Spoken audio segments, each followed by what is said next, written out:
Marshall's True Crime Vault. Today we're looking into one of Chicago's darkest cases, the story of John Wayne Gacy, a man who lived a double life as a contractor, a community volunteer, and even a clown, while hiding a violent secret. Before we get into the investigation, we need to understand who Gacy was, because this case begins long before the crimes.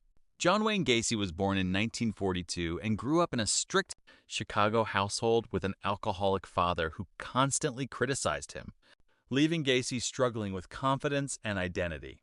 As he got older, he tried to reinvent himself through work, marriage, and suburban life, presenting himself as the perfect family man. But behind the scenes, he was manipulative, controlling, and obsessed with being seen as important. In the 1970s, he became active in his community, hosting parties, volunteering, and performing as a clown named Pogo. To neighbors, he looked friendly. To co-workers, he looked successful. But the truth was much darker. By 1972, young men in the area began disappearing, and no one suspected Gacy because he blended in so well. This is where the timeline begins. The disappearances were connected, but police didn't know that yet. In this first segment, we're focusing on Gacy's background, his life, his behavior, and the warning signs people missed. This is the foundation of the case where everything starts, and how one man fooled an entire community. By the early 1970s, young men across Chicago were disappearing, quietly, suddenly, and without a trace. No one knew it yet, but a pattern was forming, one that pointed straight to John Wayne Gacy. The disappearances began slowly. A boy here, a teenager there. Police treated them as runaways, common for the era. But these weren't runaways. These were victims. Gacy targeted boys who trusted him. He offered rides, jobs, money, or simply a place to hang out.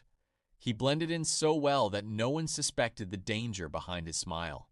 In the 1970s, missing teenage boys rarely triggered major investigations.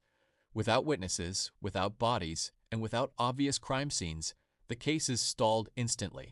As the years passed, the disappearances grew more frequent. Different neighborhoods, different backgrounds, same age range, same sudden vanishing.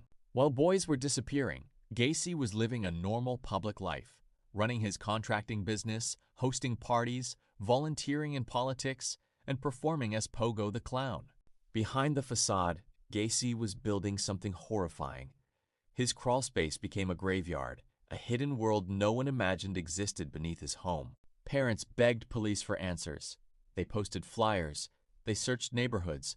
But every lead went cold. Every clue vanished. And Gacy kept hunting. By 1977, the number of missing boys was impossible to ignore. Chicago was changing. Fear was spreading.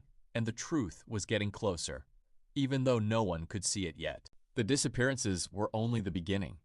The investigation that would expose Gacy was coming, and it would start with one boy, Robert Piest.